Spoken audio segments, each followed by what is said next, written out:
It's time for the Sports Blitz, the only live-streamed local sports show in Arkansas, with all the latest on the sports stories that matter to you. It is Friday on the Sports Blitz, and if you're watching this right now, you're probably still on cloud nine from what the heck happened Wednesday night with the Razorbacks and Ole Miss, a 30-point beatdown, 17 three-pointers, highest SEC scoring game in Bud Walton Arena history for the Razorbacks. What a huge win, puts them firmly in control of their own NCAA tournament destiny. Welcome into the Sports Blitz on a Friday. Mark Freeman, Weldon Braxton, Maddie Lassiter in the Cogswell Motors studios. Weldon, a buzzsaw. Andy Kennedy said a bunch of different things. A buzzsaw. I don't know what else you could come up with that just absolutely attacked Ole Miss on Wednesday night. But it was an absolute beatdown, up to a 46-point lead for the Razorbacks at one point. Oh, yeah, Arkansas flat out showed out. It came together. Look, we understand that hot shooting, uncharacteristic shooting was a big part of it, but Arkansas played well overall. They've been playing with so much confidence. I can't say that enough. I mentioned that on Wednesday. And when you have Anthlon Bell, who is being the shooter that a lot of people thought he should have been throughout the season, it really locks in. This team is playing with energy. It's really exciting to see as an Arkansas fan. And I was tuning into some sports media yesterday, just seeing what the temperature around the state was, seeing what people were feeling, and I think people are excited. But Mark, I think you'll also understand. I think you'll appreciate the fact that there's still a little bit of, I don't want to say skepticism, but there's still a little bit of, I don't want to put my heart all into it yet. Oh, yeah. I don't want to invest everything yet. This team is showing flashes of things we haven't seen in the last decade plus, but I don't want to invest too much because I know it's the Razorbacks and I know what they've done to me in the past. They'll stomp on my heart like That's something that I'm very guilty of. And I was talking with Brad Caldwell the other day. He said he went to, or yesterday in Alma, he said he went to the game with Jason Kilburn, and Jason, our boy, calls in all the time. He said he's still that way. He's just guarded about the. He was excited. Obviously, you can't not get excited about a 110-80 beatdown where you just lead Marshall Henderson and the Fighting Snorters by 46 points at some point during the game. But as Razorback fans, we know what it's like to have our guts stomped out by a team that we expect to do this, and then so Arkansas has to go on the road at Alabama and compete and win that game because, as we looked at before the show, Weldon, the 3 seed all the way through the 6 seed in the SEC tournament is still in play for the Razorbacks. Right, and you want to get in that top 4 so you can have an extra day off from playing. Obviously, if you're playing the very first day, you're really, really not good. If you're kind of regular, you're playing that next day. And then if you're at the top part of the league, you get another day. So a lot of scenarios, Arkansas needs to take care of business against Alabama tomorrow, which will not be an easy task. Alabama has played really well. They haven't won games, and ultimately that may cost Anthony Grant his job. But when you watch them and you watch how competitive they are defensively, they went down to Florida and gave Florida all they wanted in the first half of that game. They nearly won against Kentucky the other night. They've played several opponents well. They played a very tough non-conference schedule. So this is an Alabama team. If you're an Arkansas fan, just understand you're going on the road facing a team who is very good defensively. They have not quit on their coach. They have not quit on their season. They have one of the best players in the SEC in Trevor Relaford in his final game. Everything's going to be coming together. That will be a very tough game for Arkansas. It's going to be, like you said, it's always tough to win on the road no matter where you play. And you look at Alabama's schedule recently; they've lost going back to February the 5th when Arkansas played Alabama at home here at Bud Walton. They lost that game. They lost the next game by 9 at Florida, which that's not as bad a loss as 9 points on the road at Florida. Too. Closer than the experts thought for sure, and definitely close on the scoreboard there, and closer than it looked. Then they beat Ole Miss at home. They've lost 2 more games in a row on the road. Came back at home against Missouri and won. Arkansas's lost twice to Missouri, so playing Alabama at home, Missouri got beat there. They lost to Ole Miss, then they at home beat Auburn, and then they went on the road and lost at Kentucky. So playing at home, this team is a completely different deal, and Arkansas is going to have to be on its game to have a chance. Well, they're going to have a chance regardless. But to really feel comfortable about winning that game, they're going to have to be playing very, very well. I expect them to come back down to earth a little bit because you don't hit 17 threes in a game. Almost never. Right. In a college game, do you hit 17 threes? What a performance. I don't want to go too far without looking at how well this team played on Wednesday night. 18 points from Mardrakus Wade, but he wasn't even the star of the show. 23 points from Anthlon Bell. 7 threes for Anthlon Bell. If he can continue to shoot anywhere near that well and spread the court and make teams actually have to guard the three-point line as well, Arkansas with the running and all the things that they can bring to the table, they're going to be a dangerous team. I can already tell you right now, Weldon, that nobody in the country wants to see Arkansas in their first round of the NCAA tournament if Arkansas is able to make it. Yeah, I mean, it's a really tough game. I mean, here's a team who, right now they're in the 10 to 12 seed range. If they play well the next couple of games, obviously that would include an SEC tournament run as well. They can get up into that 8-9 category, and certainly that's a tough toss-up matchup. But then you look at them playing a number one in the next round. Obviously, Arkansas would be an underdog in said game, but it's still a team you wouldn't want to play. And the beauty for this, Mark, and I said this on Wednesday, is this Arkansas team, it's not like they've erase their flaws to get to where they're at. They're still without a point guard, and it still shows at times. They still, as far as interior defense and interior presence and rebound, they're still lacking. And just like they were when they were struggling, but they're just so overpowering in other areas. Their defense, their energy, the way they're moving the ball. And this is what Mike Anderson's vision was when he came to Arkansas. One difference I think between what he does and what Coach Richardson did was Coach Anderson likes more free-flowing passing. Coach Richardson, he wanted to bang it inside or he wanted to do a little bit of ball movement, but he wanted to get a shot up a little bit quicker. Coach Anderson likes the ball moving. He likes it getting in guys' hands and motion and passing and just all these different things. It just wasn't working, with a lot of one-on-one stagnant basketball, but now the offense is flowing. Guys are moving and cutting a lot better. I think it's paying off. And, I've been on both sides of this thing, man. I was so excited when Mike Anderson got the job. And earlier this year, you heard my complaints about the one thing. I don't have any problem with him motivating the guys. I don't have any problem with the defense. I don't have any problem with the teamwork. They played well together. When Michael Qualls seemed like he was getting a little one-on-one, happy and a little selfish in my opinion, he sat him down. And I've got nothing but praise for the way the one question that I had about Mike Anderson that I had earlier on in the year is, 2 or 3, 4 games in a row there where it comes down to a last shot and there's no set play. There's no, call a timeout and then draw something up. No, it's call a timeout and then we come out and Arkansas dribbles around till there's 3 seconds left, throw something at the rim. So that was the one question that I had, but speak to the free-flowing game. 27 assists on Wednesday night. 110 points, 27 assists, 7 for Kai Madden, who also had 14 points. 18 points I mentioned for Mardrakus Wade, 13 for Cody Clark. Everyone, literally everyone except for Manny Watkins and D. Wagner got in on the action as far as scoring goes. And D. Wagner tried to. Lord, he came in and he just, he jacked up and dribbled. Yeah, it was his last game at Bud Walton. Speaking of last game at Bud Walton, Cody Clark, Fred Gully, Mardrakus Wade, Ricky Scott, and I'm missing one, Kiko. All 5 of those guys, big salute to those guys as they leave their Bud Walton careers behind. A couple of them are going to have, I'm sure they'll have options somewhere to play a little bit, maybe overseas. But what a game for those guys to go out on. We'll talk a little bit more later about the prospects of the NCAA tournament. I know that they were on the bubble. And now, depending on who you listen to, they're either firmly in or, if they beat Alabama, they're firmly in. I just feel like if they take care of business, they're gonna be in. They get another road win at Alabama, they're gonna be in. And then, I heard somebody talking yesterday, Weldon, about whether or not they needed a win in the SEC tournament. And somebody said that an expert said that, nobody looks at the SEC tournament. The committee won't look at the SEC tournament. They look at the championship game. So whoever's in the championship game, remember Arkansas a couple of years ago got all the way to the championship game, needed to do that to get into the tournament. They did.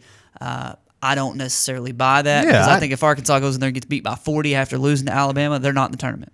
Yeah, so what the scenario you heard was it's about the SEC championship game. So basically they said if Arkansas were to win a game, it wouldn't help them if they lost the next one. it just wouldn't help him at all. They might as well just go in there and lose the first game. I don't buy that. I don't buy that, especially depending on who you play. If you're able to play a Tennessee in your first game, another bubble team, another team of note, there's no question winning that game would help you. And then if you were to lose in the next round, I don't know who you'd play, Florida, Kentucky, somebody like that. There's no question you help yourself out by beating a team like a Tennessee or Missouri if you were to face them. Now, if you play like Mississippi State or something in a game, you beat them, then sure, I can understand that not helping you. But no, if you play a quality opponent, the SEC's not great, but there's still some Missouris, there's still some Tennessees in there, some LSUs. If you play and beat one of them, I think you'll give you some credit. Yeah, I'm kind of with you there. I think that Arkansas, man, take care of business, beat Alabama, and looking at the schedules, we'd have to break it down, and it's a friggin' algorithm to get to who has to win and lose for Arkansas to get the 3 seed. If things break Arkansas's way, they win the game against Alabama, and a couple teams lose, Arkansas can be the 3rd seed. Arkansas loses this game, everybody else wins, they could be the 6th. So it's a pretty big deal for Arkansas, whether or not they get that double bye, whether or not they get a bye at all, and whether or not they have to play a good team in the first round of the SEC tournament. I just think if they win this game, they're going to be one of those teams that I don't want them to be in that 12-12 play-in to get to a 5. I would rather them be an 11-12 seed than an 8 or 9, though. Because I don't want to play the 1 seed in the second round. I agree. And then if you are that 12, a true 12, not the play-in, if you are 12 or if you are an 11, you play a beatable 5 or 6, and then the next round you still avoid playing the number 1. So I agree with you on that. You can be a dangerous 11 seed. Definitely. And like I said, there ain't nobody in the country who wants to see Arkansas on there. And that's the conversation going on right now. And I'd much rather be in that position than backing into the tournament. We won 22 games, but we've had a rough last 7 or 8 games. Arkansas has won 6 or 7 in a row. So how many games 8 in a out row of 9, is it? I think. 8 out of 9. Yeah, if they were to win the Alabama game, they will have won 9 out of 10. And there is, like we said, there's no hotter team in the country if Arkansas is able to go out there and prove it against Alabama. And we say all this and watch them. Tomorrow they'll go out to Alabama, just lay a freaking egg. Hey. I hope they don't. I hope they don't either, but it's not like we'll be surprised. We've seen it before. Just don't hold your breath, Arkansas fans. Be like us and come in here Monday being excited, but not surprised. Yeah, exactly. We're hoping Arkansas can get the win. We'll talk a little bit more about the Razorbacks here in a little bit, but let's get started. Let's get started. We're almost through our first segment here with our local sports look. Had state tournament basketball action yesterday. I got to go to Alma and watch the Clarksville Panthers take on the BB Badgers. It was a rough first game for the Panthers. We'll talk about that here in a minute, but let's get started with the Russellville Cyclones. Lady Cyclones lost to El Dorado, ending their season last night, yesterday afternoon. The 1 seed El Dorado got a big win against the Lady Cyclones, who kept it close, and they played their hearts out, played very well there in Jonesboro. The men take on Lake Hamilton today at 5:30 in boys action there at Jonesboro High School in the 6A state tournament. And the Clarksville boys got a 57-45 win over BB last night. Weldon, I got to watch that one, and then Forest City's Trey Thompson. We'll talk a little bit about him in a little bit when we get to Arkansas Razorback talk. But Clarksville, it was a grinded-out affair. BB at 2 different points, once in the second quarter and once in the third quarter. They went to a 4 corners offense for about a minute and a half. I don't know why, because you run a 4 corners offense. You spread everybody out. You have a point guard just dribbling around, then go hand it off and replace, and you just got people standing in 4 corners. It's a stall game, right. And they did it for like a minute or 2. I guess they were trying to catch their breath and slow things down, and they kept the game really close for a long time. Clarksville got a couple turnovers, couple dunks, and ended up winning by 12. Hey, that's why I like a shot clock. A prime example. Clarksville's a team who, we've talked about them before. We know they have veterans. They have championship experience all over. And they're still finding their rhythm a little bit. I get the sense of, with Kendrick Lee still finding his rhythm a little bit. I think it's good. I think in the next round they'll be a lot more prepared in terms of their mentality. With Class 5A is tough. We've said that before. They've got a tough road to hoe. But I think they'll be ready to play. They're just going to have to tighten up on some things. They're going to play the winner of Camden Fairview, who has already beaten Clarksville once, and Pulaski Academy, who Clarksville played in the 4A state championship game 2 years ago and is always good. So, and then the winner of that game will likely get Forest City, who barely escaped the host, Alma, last night in an overtime game there in Alma.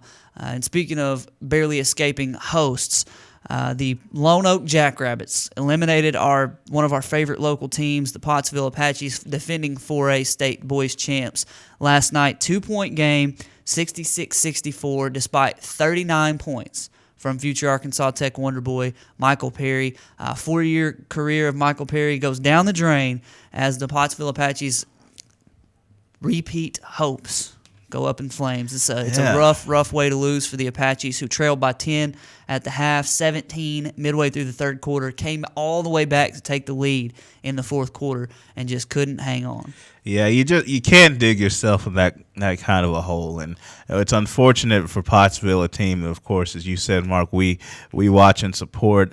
But when you get down 17, it says a lot about your character to get back in the game. But it also takes a lot of energy, mentally and physically, and you've put all that into it, only to look up at the scoreboard and see that you've just taken a slim lead. That kind of effort should get you a 15-point lead. So then you have to play the rest of the game sort of evenly back and forth, and you just don't have enough, especially if everybody else is cold outside of Michael. And he a tremendous career, tremendous effort, football, basketball. We've talked about him for the last 4 years.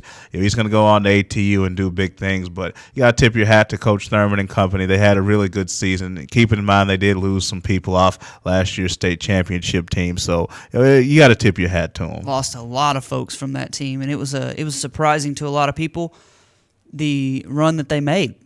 So got to give a big tip of the cap to that coaching staff, that team. Michael, man, 39 points for Michael Perry in his last game. I know he's going to be upset, but I saw a picture last night. You won't believe this. I saw a picture last night of him after the game in Lone Oak. They come back to Russellville, and he's in the gym lifting weights. It's like, wow. Never quit. He's got that killer instinct and that want to succeed, that drive. And I'm sure he was working out some anger there in that. You score 39 points, you expect to win. So rough loss for the Apaches. But we've got two teams left in the area in state tournament basketball action. I say in big classifications. I'd have to check and see. I think Hector plays today. So my friend Cody Vaught, the head coach there for the Hector Wildcats in boys basketball. But you've got Clarksville, you've got the Russellville boys. Clarksville will play tomorrow again against the winner of Pulaski Academy and Camden Fairview. 6:30 game there in Alma, and then the Russellville boys play at 5:30 today against Lake Hamilton. We've got to hit a break, but we want you to answer today's CrossFit Russellville poll question. You can give us a call at 968-NEWS. That's 968-6397. Who is the most overrated figure in sports?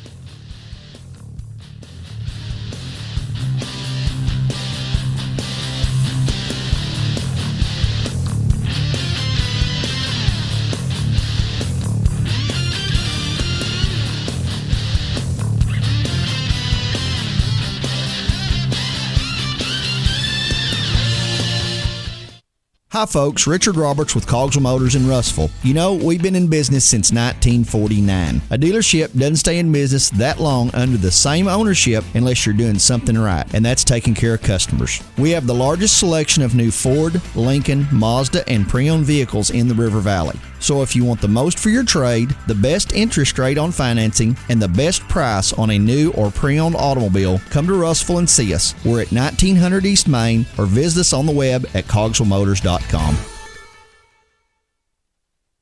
If you didn't count on KARK4 today this morning, here's what you missed. Updated news. Police continue searching for suspects after a home intrusion overnight. Developing stories. There's another piece of presidential history turning up here in Arkansas. And weather and traffic on the force. Friday night, Saturday morning will bring us our next chance rain. Every 10 minutes. Around the clock. Making your day easier. So rise and shine and count on. Count on. Count on. KRK4 today. RiverValleyLeader.com is the #1 local source for instant news in the River Valley, offering HD video and live streaming along with top-notch coverage of all the news and events around the area. The River Valley Leader is the only place to go for all the information you need. Check out the newest local business featured on the site as well as police news and coverage from important meetings, along with the personal stories, all at one convenient click. Check out rivervalleyleader.com.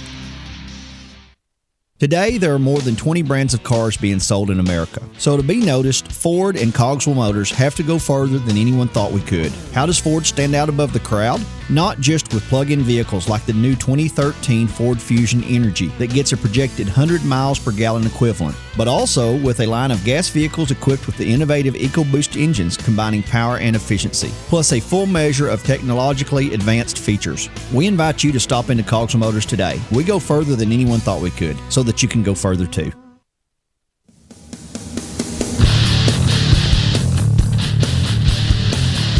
Welcome back into a Friday edition of the Sports Blitz. We're just wrapping up our local sports segment. Want to give a shout out to the Hector Wildcats, who will be playing today at 5:30 in the Class 2A tournament, first round action against Brinkley. So want to make sure we wish the Wildcats and all of our local remaining teams the best of luck. Mark, speaking of local teams, we will be honoring local athletes, teams, coaches with our Brightest Stars banquet. May 29th, Russellville High School. Now, that's the reason we're using Russellville High School. It's not a Russellville High School thing, but it's a central location for all 10 schools in the River Valley Leader coverage area. Looking forward to just a great event where we're going to honor athletes, coaches from each of the 10 schools in this area. I'm going to try to recite them by memory, but I probably will leave off at least one. I know we've got Russellville, Clarksville, Lamar, Dardanelle, Danville, Two Rivers, Hector, Atkins, Pottsville, and Dover. There you go. 10 schools. I've been doing this for a little while Smooth. now. 10 schools, and every sport except for just a few that we haven't got enough participation around the area in. I think wrestling might be the only one. I feel bad for the wrestlers because I like wrestling. I got to cover some wrestling a couple years ago for the Russellville Cyclones, but we've got basketball, baseball, football, soccer, softball, volleyball, tennis, golf, cross country, track, everything, swimming, down to the sport. Player of the year, coach of the year. Coach of the year is going to be overall in all sports the best coach as far as voted by the coaches. What I've done, I've seen each athletic director, and I'm going to confirm that each one of them's got it, but I'm pretty sure they all have the email that's going to be sent out to every coach in those sports who is going to submit a form to us nominating 3 players from each of their sports and from their own sport with their stats and things like that. I'm going to compile a ballot, send it back to the coaches. They're going to vote for a winner. Top 3 are going to be finalists, and on the night of the event, May 29th, we're going to announce the players of the year in each one of those sports. It's going to be an awesome, awesome event. I'm looking forward to it in a big way. We've got a couple sponsors who have already jumped on board to sponsor awards. I want to say a big shout-out to CSI Insurance, who's going to sponsor the football award. It's going to be the Football Player of the Year presented by CSI Insurance. And then another partnership that we just made this morning with River Valley Radio to sponsor the Boys Basketball Award. So the Boys Basketball Award would be brought to you by River Valley Radio. Local celebrity Johnny Story going to be handing that one out. Looking forward to teaming up with them. This is about the community. This isn't about River Valley Leader. It is cool that the Sports Blitz gets to put it on. A lot of work going into it, but it's about the community. It's about each one of these student athletes. We're going to give a scholarship. The Help Network is helping us out to put together an Assister of the Year award, an Assistant Coach of the Year award, and we're going to do a scholarship to one local athlete who may not get to go to college if not for some financial aid, not a future athlete, but a player who embodies team spirit and who works hard every day, and a coach is going to nominate them. So we're looking forward to the Brightest Stars banquet. You can go to rivervalleyleader.com and you can buy your tickets. We're going to share that all over the place on rivervalleyleader.com and facebook.com/RVL News. It's going to be a good night. Yeah, it really is, Mark. Just a chance to be recognized and to have everything going on and have it done the right way too. And if you're at home or in front of your computer and you've got a business that you want to get involved, go ahead and let us know. I mean, it's a great opportunity, as Mark said, for the community and to celebrate everything that's going on in the Valley. But it's a great opportunity for you and your business. I mean, certainly a lot of eyes, a lot of faces, great exposure for what you're doing with your great company. So awesome chance for people to get involved. It's definitely a good opportunity for sponsorship. Got a couple sponsorship levels for local businesses, people who care about the local athlete, the local schools, the local sports, and they want to show their appreciation for those, they can easily sponsor one of those awards. But what I'm looking forward to is packing out Russellville cafeteria there. Got a very limited number of seats. Now we've got coaches, players, and the nominees who are going to be taking up some of those seats. So we've got a very limited number of seats available. $25 a seat will get you a dinner from Italian Gardens. Will get you to be able to watch the awards, be entertained by Mr. Aaron Peters of Razorback Nation, KNWA in Northwest Arkansas, and it's just going to be an incredible event. So we hope that you'll join us for that. Facebook.com/RVL News, RiverValleyLeader.com is how you can find out about the Brightest Stars Banquet. But while we're talking about basketball, today's CrossFit Russellville poll question doesn't necessarily have to do with basketball, but I think a couple of our nominees for most overrated figure in sports. CrossFit Russellville poll question today: who is the most overrated figure in sports? A couple people came to mind. I saw Kevin Taylor, a friend of mine on Twitter, said Derek Jeter. He said he's a very average fielder. Here, I'll just read it because I don't want to get quoted and get killed by Yankees fans. It says, going with Derek Jeter, average, in parentheses, very average, defensive skills, solid hitter but not great, should not be considered the best shortstop ever. And then for me, well, John Calipari. He's gone to all these Final Fours, gone to all these championship games. Whether or not they actually happen or not is a matter of NCAA consideration. They've been banned and repealed and some things like that for actions that he took. Won the one championship with the one and done guys, and he has the best recruiting class in history. They lost 8 games this year. I think that he's sort of overrated. As great a coach, and I don't want to say coach, as great a recruiter as he is, and he's a good coach, I think that we've sort of overrated him because his recruiting abilities have kind of overridden his coaching abilities, in my opinion. I agree 100%. I think Cal, he's a good motivator, good recruiter, tremendous charismatic figure. His coaching a little bit questionable. There's a lot of guys you could go with. As much and I like this guy. I like Roy Williams. I think he's a touch overrated. Still a really good coach, great coach. I think he's a tad overrated. I had to narrow my list down to a bunch of athletes. I got to put my honorable mention, or maybe it's dishonorable mention, to be on this list. But yeah. I thought about Matthew Stafford. Thought he's a bit overrated. Joe Flacco. Yeah. For what he's paid. Yeah, for what he's paid. I know he put some hardware on his finger, but still. A little bit with Chris Johnson, just because I think he's a little bit one-dimensional. We'll see if he can bounce back. I know he's had some O-line issues, but Chris Johnson's been a touch overrated to me. But I want to get to my 2 guys, Mark. And I've got 2 of them because they're on the same team. Okay. And look, they're good players. One of them puts up tremendous stats, but I just don't think he's a transcendent player. And my 2 overrated players are Kevin Love and Ricky Rubio. And I'm going to tell you what. Kevin Love's a guy who puts up all-time great numbers. This dude is like 28 and 15 on a nightly basis. But it's like, I don't feel like I saw the 28 and 15. It's like, oh, he scored 28. I didn't see him. And his team's not winning. And Ricky Rubio, the Spaniard, sensational. He's averaging like 8 points and 7 assists, 8 assists. It's good, but Ricky Rubio, he and Kyrie and Damian Lillard among the great young point guards, and I just don't see it. They're 2 big name players. Kevin Love puts up stats, but look where they're at in the playoff race. I know it's the West, I know it's tougher, but I think they're a little overrated. We just had one come across Twitter right now. It's going to make some people scream.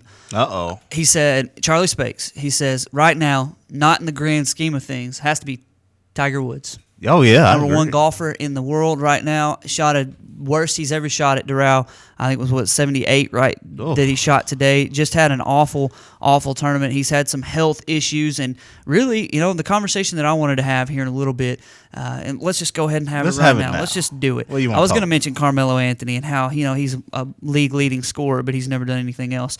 He's overrated in my opinion. But Tiger Woods, 14 major championships, 4 behind Jack Nicklaus. All bets for 10 years have been he's going to obliterate that record. Now, if you were to ask people today, if you were to ask people at the beginning of this year even, will Tiger break Jack Nicklaus's record? Yeah, 65, 70% say yes.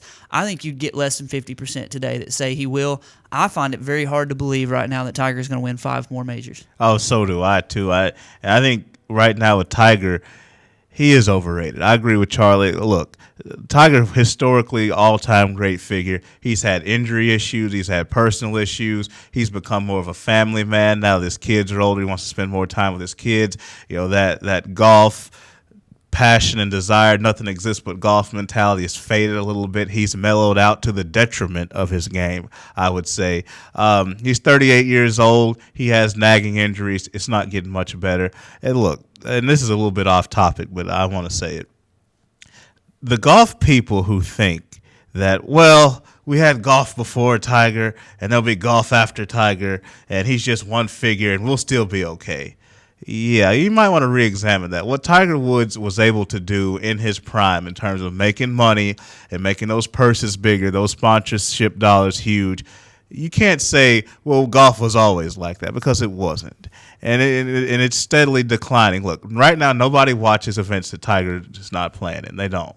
And the major championships that he focuses on, people are watching those. Yes, there'll be other great stars. Rory's on his way to being a superstar. A lot of great young guys, but they're not going to be the transcendent guy that Tiger Woods has been. If you're a golf fan, don't be so arrogant to think, oh, it's not going to matter. Because I think your dollars and cents, you'll still be a lot of money there, but I think they'll dry up to a degree once he fades away. I think I said Tiger Woods shot a 78. It was a 76 today, so that's still a rough day for him. The worst he's ever shot at Doral. All right, we got to hit a break when we come back. We'll look at the NFL draft. It's coming up. There's no NFL for another 6 months, but or I guess even 7 months probably. But we've got some NFL draft information. A new number one atop the guys. You can look at ESPN, Mel Kiper and Todd McShay, their draft board. New number one. Who is it? You'll find out right after the break.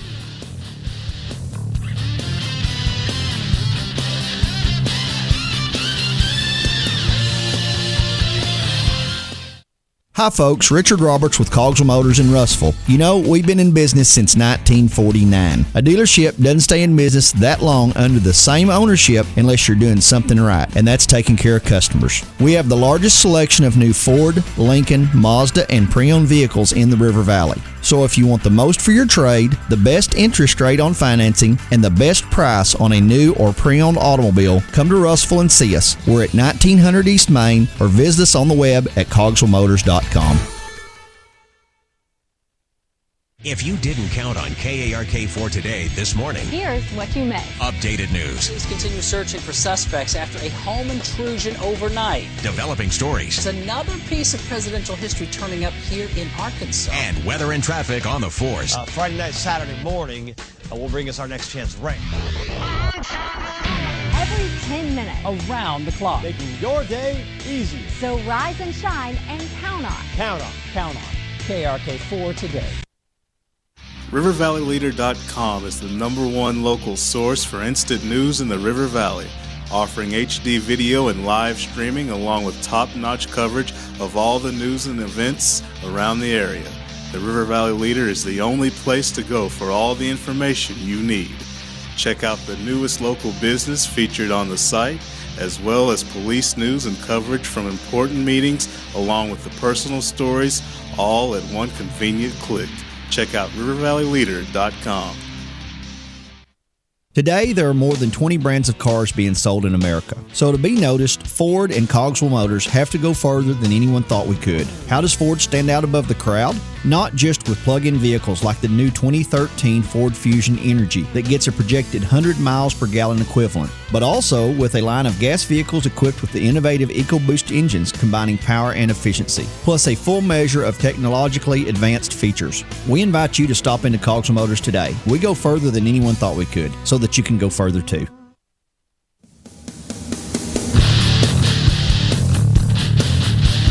Meeting of the minds here during the break, and we have ironed out the rest of this 26 minutes. Me and Matt don't get along too well.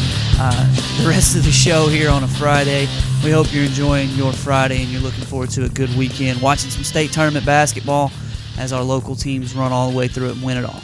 That's just what we're looking for. Hector, Russellville, Clarksville, go ahead and win you state championships. Mark Freeman, Weldon Braxton, Maddie Lassiter in the Cogswell Motors studio here on the Sports Blitz. And we talked about before the break the NFL draft that's coming up. And, you know, I think it's funny how it's kind of like Joe Lunardi with the NCAA tournament.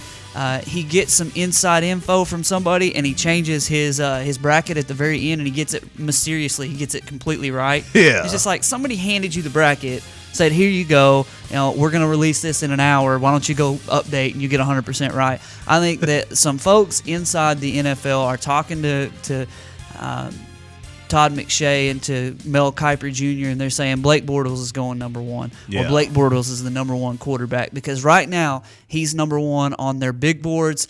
I don't know if that's much of a surprise to a lot of people. He's the prototypical quarterback. We've been talking about this for a couple days.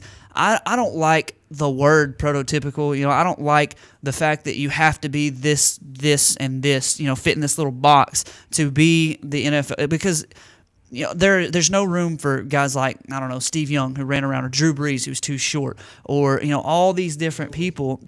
Who? Russell Wilson, who was too short and had too small. No, he had decent sized hands. That kind of stuff drives me nuts.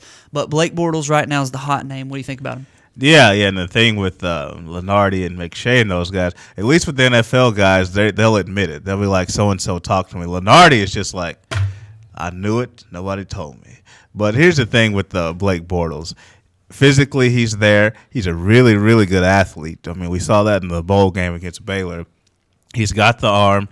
Remember, he played against Penn State, of course, coached by Bill O'Brien, now the Houston Texans head coach. So he's got a lot of things going for him. He's just so raw to where I need more of a polished product that high in the draft. That's why I'm coming to the decision of, if I were a team and I were drafting and I needed a quarterback, I would just wait, because from an intangible standpoint, Johnny Manziel is the only guy I trust, but I do understand his durability concerns and his style of play, running around. I understand those concerns. So for me, if I'm not going to take Johnny Manziel, I'm not taking anybody, because Bortles is raw. I just don't see Bridgewater as a big-time quarterback. I think Bridgewater will be a good quarterback. I just don't see that hint of special ability about him. I don't see somebody who can just take me somewhere. I just see a good, solid, serviceable quarterback, which may be what you want. But if I'm trying to hit a home run, I just don't think he's going to be the guy. I would wait, maybe Aaron Murray, maybe somebody later in the draft, whatever, Mettenberger, they're coming off injuries. But I just wouldn't go that high for a quarterback because I don't trust the guys at the top. That's kind of where I'm at. We talked about this for a little while now. I'm in the opinion that, if I'm the Houston Texans, and I know we're a little biased here in Arkansas, I wouldn't be opposed to going and getting a Ryan Mallett and drafting Jadeveon Clowney, and then you just try to double team J.J. Watt now with Jadeveon Clowney coming off the other end. Yeah. Good luck. And there was a talk about the linebacker from Buffalo, Mack, is that his name? Khalil Mack from Buffalo, who is getting a lot of talk as possibly being the best player in this draft. If you go and get him instead, and you have a quarterback that's a veteran that can come in, or somebody, maybe not Ryan Mallett, maybe there's somebody else that you would rather have. Maybe it's Michael Vick. No. Adrian Peterson, talking about Michael Vick, said he could instantly, and he didn't spell instantly right on Twitter. He said, actually put another word in there, intently or something like that, make the Vikings a playoff contender. You just might as well walk up to Christian Ponder and slap him right across the face, right in front of him. But that's neither here nor there. If you're the Texans, you can go get a quarterback. Well, I'll just say this: there's a reason, Adrian, why you run the ball. That's all you do is run it. There's a reason. Go ahead, finish. I didn't want to interrupt you. No, that's. Look, I wouldn't go after Michael Vick either, but that's the option if you're the Houston Texans. You've got no quarterback. That's just all there is to it. Case Keenum did all right, but he lost pretty much every game he played this year. So you've got to get a quarterback. If you don't get Johnny Manziel and you get Blake Bortles, you're going to have some hacked off fans until you start winning. And I do think the Houston Texans are going to win a lot more games this year than they did last year. But I think they'd be better off if they got a veteran quarterback who could be something. Like a Ryan Mallett, we don't know what he's got. Yeah. If he got the opportunity and he came out and was just what a lot of us Arkansas fans expected him to be, they could be in good shape if they got Clowney too. So I mean, I don't know. I don't know what they'll do. I'm with you though. I would have a hard time taking a quarterback early. I would too. Hey, there's always Matt Schaub. There's always coming back with him. Yay. No, they're done with Schaub and they're done with Keenum. Yeah, I mean, look, the Clowney thing is one of those where I think it's so appealing. I almost think they're just going to end up doing it because there's questions about his discipline, his work ethic, and those are legitimate questions. But in the end, this league likes talent. And as long as you don't have a long rap sheet or anything and you're supremely talented, the league is going to favor you. I think they're just going to bank on their leadership in their locker room, steering him to where he has the work ethic and tenacity needed to play well. Because, as you alluded to, you can do so many things. J.J. Watt is sensational. Here's a guy who can play anywhere on the defensive line. That's what impressed me. This guy's not an edge rusher. This guy's playing some 5 technique, some 3 technique. He's even playing some nose in pass situations. You can move Clowney all over. It would be a very appealing scenario from a defensive standpoint. Oh yeah, I mean, I'm looking forward to a fun draft and just the conversation around it. I'm going to see how close. I like to do this. I like to see how close Kuiper and McShay get to actually getting the draft, right? Yeah. 'Cause there's always one name that comes out and they're like, "What? Yeah. We had this guy with a 3rd round grade and he's the 7th overall pick." And you're like, "What in the world?" Yeah. I remember Bruce Irvin a Bruce couple years Irvin, ago. yeah. It's just like, what in the world just happened? They drafted him in the 1st round. So that's going to be fun to watch here in a little bit. Let's change it up to, speaking of professional sports, we're going to stay in professional sports but move it over to the NBA. Mark Cuban had a conversation the other day, and, well, I guess he's kind of been promoting the NBDL. It's a little self-serving, the development league, and talking about its benefits over college basketball. Larry Brown disagreed. Obviously, he's a Hall of Famer in the NBA, and now he's coaching SMU, has them in the NCAA tournament hunt right now, and he disagreed that the NBA, or that players would be better served playing in the NBDL, preparing for their career rather than college. He believed, and I kind of am with him, that the NBA it would be better served to have college athletes who, Larry Brown's point was, they go to class, they, if their coaches and teachers and parents make them go to class, they'll go to class, they'll learn a little bit about responsibility, and they'll play college basketball, with this structured life, and then they'll go to the pros. But Mark Cuban seems to believe that going to the NBDL could be the best thing for some of these high-caliber athletes. Yeah, and I think what Cuban said has some merit. And I want to be clear. I want to make sure I get Cuban, because Cuban said a lot of things. I want to get out what he said. He does believe that NBDL has got to have a facelift. He believes that, and I agree with him, because right now nobody knows about the D-League. Nobody knows any of the teams. Like, there's like the South Dakota, truck drivers, and like nobody knows the D-League. They play in these obscure cities. The league's got to have a facelift to even be a considerable option. And then what he wants to do is he wants to try to form alliances with local universities in those towns. So if a kid wants to have some form of education, he can do that. I think the premise of his point was that these kids are going to college and they don't want to be there. They don't want to go to school. They don't want to learn about the history in World War II. They just don't want to be students. They want to be basketball players. They're just going through the motions. And he thinks that a more viable option, something that they can do, is go and play in the D-League. And they wouldn't have to go to the D-League. Like, if you want to play in that Duke-Carolina rivalry, that's always been your dream, you go play in that rivalry, you go to college. But if you're just somebody that says, I don't want to do class, I don't want to do this stuff, I just want to play ball, you can come to the D-League. I said this, Mark, for selfish reasons, I like the system the way it is, even if they were to go to a 2-and-done type rule, because I like the players having some star power when they come into the league. Now, there are more televised high school games now than there were, in LeBron James's time, where LeBron James and Sebastian Telfair the next year. You saw a few high school games, but now they're on all the time. But still, I like these players playing in Final Fours, playing in Sweet 16s, having a lot of star power as they enter the league. If they come in out of high school, they won't have quite that much. But that's just the fan in me speaking. Well, and that's why I think that my point is that they should have that option. You talked about having the star power coming in. And if they want to have that, I don't want to go to college, I don't care about class at all, Kentucky mindset where, I've honestly, and I've never been there, obviously, to the campus during, the spring and fall, or the fall semester is really the one.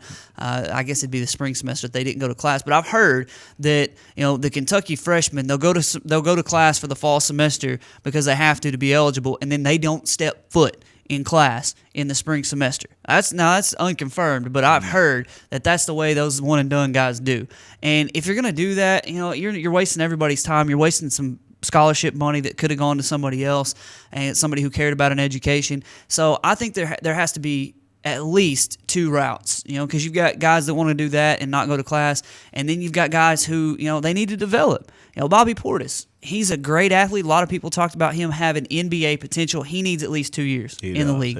I would propose, if I were the NBA, if I were working between NBA and the NBA and college basketball, I don't know how they're going to do this, but I would propose them do something like Major League Baseball and college baseball. If you want to go to the Major League Baseball draft and go straight through the minor league system, which would include the NBDL and basketball, you can do that. But if you sign with the college, you have to stay for 3 years. I think 2 years for the NBA for college basketball. If you want to go straight to the NBDL and you want to make your way, and you're good enough. LeBron James, I guess Kevin Durant went to college for a year. Kobe Bryant, Kevin Garnett, and those types. You're good enough, then go for it. If you have to go to the NBDL and that's what you want to do, then okay, that's great. But if you go to college, you have to stay for 2 years. I think that's the best of all worlds, because the guys that need development will go get developed, and they've made that decision. They're going to stay for a couple of years. They're going to have to stay eligible, so they're going to have to go through school. They'll get half their college done. That way, if something did happen, if they left after 2 years and they fail out of the NBA, they've got half their college done, and they can go back and finish. And it's not one of those things where they're like, I only went for a semester, so I'm not going to go back and go 3.5 years. It's, man, I went halfway there. All I'd have to do is go a couple more years. I've got a degree. I think that's what they should do. I think so too, and I think the other part of this is you can't legislate stupidity from an NBA, from a GM standpoint, because I think part of this rule is not about the kids. It's not what the NBA is looking out for. They want to avoid Kwame Browns being drafted. They want to avoid making mistakes on players who have only played against guys a foot shorter than them in high school and having to make a decision on should they draft them or not. They're trying to save themselves, really, by making them go to college and see more of them. And I that's the part about I disagree with their premise. Look, if you want to step out there and draft a high school kid, you know the risk. Failure is a part of life. Kwame Browns of the world are going to fail. Teams are going to make mistakes. Let those teams make the mistakes. I don't like the idea of protecting teams from themselves, which I think is the main part about it from the NBA's perspective. And, you're talking about legislating stupidity. There are guys like Kwame. Kwame Brown played 10 years in the league. He made enough money, to live on the rest of his life. I feel bad for the Lenny Cooks and the DeJuan Wagners and the guys like that who, they've been propped up their whole life since 7th grade, told how awesome they are, and then they don't make it, and they don't have anything to fall back on, and they're homeless, or they've got no. I understand that you can make your own decisions, you have to make your own decisions, but we're putting kids out there and expecting them to be men when a lot of times they're not. But then on the flip side, you got guys like Antoine Walker, played 10, 12, 15 years in the league, and then he's broke. It's like, dude, you made $150 million in your career, and you're broke. You want me to feel sorry for you? You're an idiot. That's your fault. Yeah. So I'm somewhere in the middle there. I don't want those DeJuan Wagners and Lenny Cooks and guys like that who, I saw a story on Lenny Cook, this sad sob story about the way he is now and what he has to go through now. You can pick yourself up by your bootstraps, go get a job and do something productive with your life. But at the same time, I also, it feels like some of these guys have been set up to fail. And then on the flip side, you got guys who've made it in the league who ended up broke. So, long story short, Weldon, I'm with you. You've got to go out and make something of yourself. I'm not going to, say that I want, I don't even want to get into entitlements in America, but go on and take this from me. Let me ask you, do you remember where Wagner got drafted? I'm trying to think of it. I think it was the Cavaliers, wasn't it? I mean, was he high first round? I'm trying to think and look that up because, my proposal or my other idea wouldn't address a high draft pick, but the guys who put their name in and don't come back, I would like to see some type of path that they could be to where if they didn't get drafted, they could come back to school. Now, it would have to be a different path because normally when you declare, you sign with an agent, and for understandable reasons, when you sign with an agent, you do forfeit your eligibility, and I don't have a problem with that as far as the NCAA. That's one of the few things I'm okay with, but there needs to be some type of path where these kids can still get the degree of guidance that they need without an agent, so they can enter the draft. And if they don't get selected, they can come back to school, because that's what also ruins a lot of kids. Yeah, they do make a bad decision going into the draft, knowing they're not going to get picked. or maybe they do think they're going to get picked and they don't. So I'd like to see them be able to come back to school. No, I love that. I love that idea. DeJuan Wagner, 6th pick in the 2002 NBA draft by the Cavaliers. Played 3 years, I guess 4 years with the Cleveland Cavaliers. Didn't really do much. Then he got picked up by the Golden State Warriors, scored 4 points, got sick, and was bought out by the Golden State Warriors. And then in 2007, he played with the Procom Trefl Sopot. That ain't over here, is it? No, that's definitely not. Now his issues were health issues. That's a different story than a guy like Lenny Cook, who I'm trying to remember the situations behind him. He's a 31-year-old basketball player who went to LaSalle Academy, and he came out early to go to the NBA. He was, I believe he was undrafted in the 2002 draft. Everybody was talking about him. He averaged 25, 10, 2 steals and 2 blocks his junior year of high school. He averaged 31.5 for the first half of his senior year before he was academically ineligible because he was 19 years old. He entered the draft, didn't get drafted, and then he's on the street selling fruit. Was the last thing that I heard. He was selling fruit on the side of the street because he just didn't make it in the NBA. So I'm with you on your different thought than what I had there going on to NBA, NBDL stuff. So one more topic before we hit the break, just real quickly. Frank Martin suspended due to language. He got suspended for cussing out a player. If you're South Carolina and you hire Frank Martin, do you not understand that that's coming with the package? He needs to start being careful because it's getting to a point to where it's kind of, going to start blackballing him. It's adding up now. Well, I never liked the guy in the first place. I wouldn't have been able to play for him. I had a coach my junior year who told a kid, and this is why he's no longer there. He told a kid he looked like an effing rat in a maze. He wished he could blow his brains out and put some new ones in there. It's ridiculous. Quote. I heard it with my own ears. So that's the kind of guy Frank Martin is. Couldn't play for him. But yeah, you knew what you were getting, South Carolina. I don't know why you're suspending him now. It's not like he's just going to sit there and be quiet.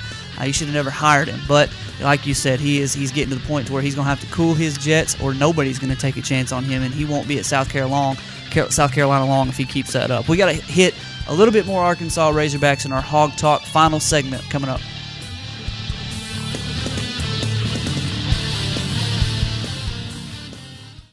Hi folks, Richard Roberts with Cogswell Motors in Russellville. We've been in business since 1949. A dealership doesn't stay in business that long under the same ownership unless you're doing something right, and that's taking care of customers. We have the largest selection of new Ford, Lincoln, Mazda, and pre-owned vehicles in the River Valley. So if you want the most for your trade, the best interest rate on financing, and the best price on a new or pre-owned automobile, come to Russellville and see us. We're at 1900 East Main, or visit us on the web at cogswellmotors.com. If you didn't count on KARK4 today this morning, Here's what you missed. Updated news, Police continue searching for suspects after a home intrusion overnight. developing stories, There's another piece of presidential history turning up here in Arkansas. and weather and traffic on the force. Friday night, Saturday morning will bring us our next chance of rain. Every 10 minutes. Around the clock. Making your day easier. So rise and shine and count on. Count on. Count on KRK4 today. RiverValleyLeader.com is the #1 local source for instant news in the River Valley, offering HD video and live streaming along with top-notch coverage of all the news and events around the area. The River Valley Leader is the only place to go for all the information you need. Check out the newest local business featured on the site, as well as police news and coverage from important meetings, along with the personal stories, all at one convenient click. Check out RiverValleyLeader.com. Today, there are more than 20 brands of cars being sold in America. So to be noticed, Ford and Cogswell Motors have to go further than anyone thought we could. How does Ford stand out above the crowd? Not just with plug-in vehicles like the new 2013 Ford Fusion Energy that gets a projected 100 miles per gallon equivalent, but also with a line of gas vehicles equipped with the innovative EcoBoost engines combining power and efficiency, plus a full measure of technologically advanced features. We invite you to stop into Cogswell Motors today. We go further than anyone thought we could, so that you can go further too.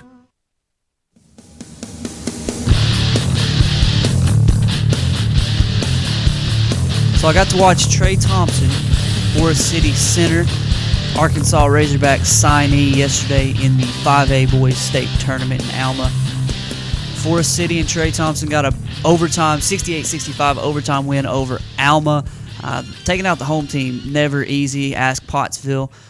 They played Lone Oak and got beat by 2 there in Lone Oak in the 4A state tournament. Trey Thompson finished with 27 points and 15 rebounds for Forest City. It was weird because the first 3 quarters of that game, now it seemed like the only time he scored was on junk baskets and just little dump downs here and there.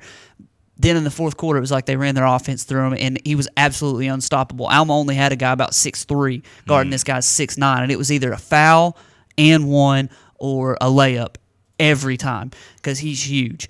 So I talked a little bit with you before the show about what I think Trey Thompson is as a player. I think he's got some Moses Kingsley type potential. He's not as athletic as Moses Kingsley, definitely not as good on the defensive end. He did have 4 blocks, but half of those were people just throwing it into his hand.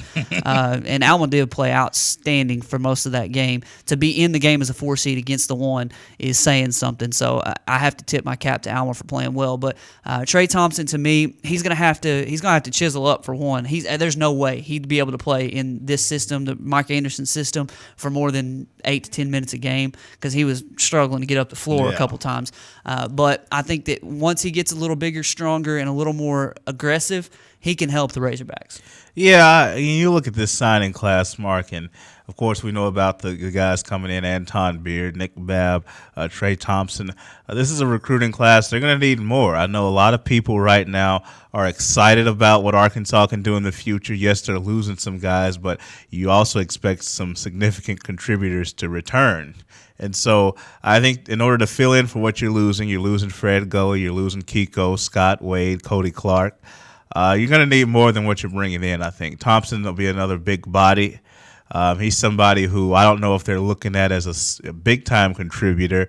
Babb, I've heard good things about. I've seen a little bit of him. He'll be a nice guard. Beard, of course, you expect him to help answer some of the point guard issues, but I think they need at least one more point guard because Beard will be just a freshman and he's just one guy. You have no point guards right now on the roster, so they'll have to address that with at least one more point guard, maybe even 2, and then maybe somebody who can help out inside. I know the Miles transfer kid from West Virginia will help on the wing, but I'd like to see this class beef up a little bit, Mark, here in the spring signing period. Lots of talk about Trey Dickerson, a Williston State guard, who is visiting Arkansas. 3rd visit for him with the Arkansas coaching staff, a JUCO point guard. A lot of folks talking about getting him in to spell Anton Beard. And Mike Anderson was there watching Trey Thompson yesterday. I should have just went by and asked him. I know Brad talked to him. He was in the hospitality room and he had just walked out when I walked in, so I missed him. But I'd like to ask him how he's going to work that because you're going to move Kai Madden probably off the ball into the 2 spot, which is more natural for him. And, I have to give Kai Madden a lot of credit. I've given him a lot of crap. He did have 7 assists the other night. He's not a natural point guard. Anton Beard is a natural point guard. Looking forward to watching him play. And maybe they can get a Trey Dickerson to come in and spell Anton Beard, maybe split those minutes. But Anton Beard and Trey Dickerson immediately are going to be asked to come in and contribute right away for this Hog basketball team. I like that first word you said, a national point guard. Let's hope Anton Beard becomes a national point guard. I hope he does too. Yeah, the recruiting class, you hope they do a lot better than they did last spring. I remember last spring, Arkansas had already went 2 years with no tournament, a year ago from now.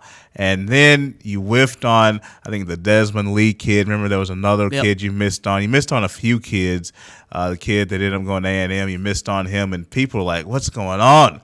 We hadn't made the tournament. We're missing out on recruits. Let's fire Mike Anderson.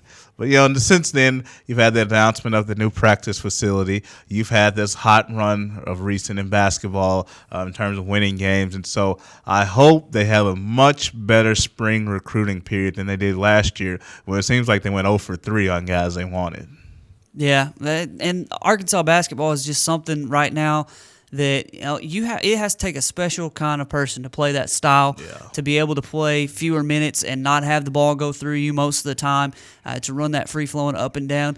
It gives you a lot of possessions, a lot of chances to show what you've got, your athleticism and things like that, but you're not going to see many 20-point scorers in this system. So a lot of folks will go someplace else, and right or wrong, love it or hate it, Arkansas is going to get a lot of the people, not all the people that they want, but a lot of the people for this system that they want. My question's about Trey Thompson. I don't know whether or not he's able to get up and down the floor, but if they're able to get him in shape, he's got a big body and he's got the potential to play well for the Hogs. If not, Mike Anderson wouldn't recruit him, would just let him go, but he's got him signed. So hopefully Trey Thompson, Trey Dickerson, and some of these other guys can help the Razorbacks in coming years. Won't be any help to them tomorrow at 3 o'clock when they take on Alabama in the final SEC game of the conference slate. Looks like Arkansas, well, it doesn't look like. If Arkansas can take care of its business and have a couple things fall in line for them, they'll be the 3 seed. If all things go bad, they could be as low as the 6th seed. So chances are they're probably going to be somewhere in the middle, and they may have a double bye in the SEC tournament. But regardless, got to go get a win at Alabama. You got to. It's going to be tough. Trevor Relaford, he's going to come out gunning. A kid can ball. He just hadn't had much help throughout his career offensively, but they will want to send him out the right way. You got to be ready. Yeah, they're going to have to play well.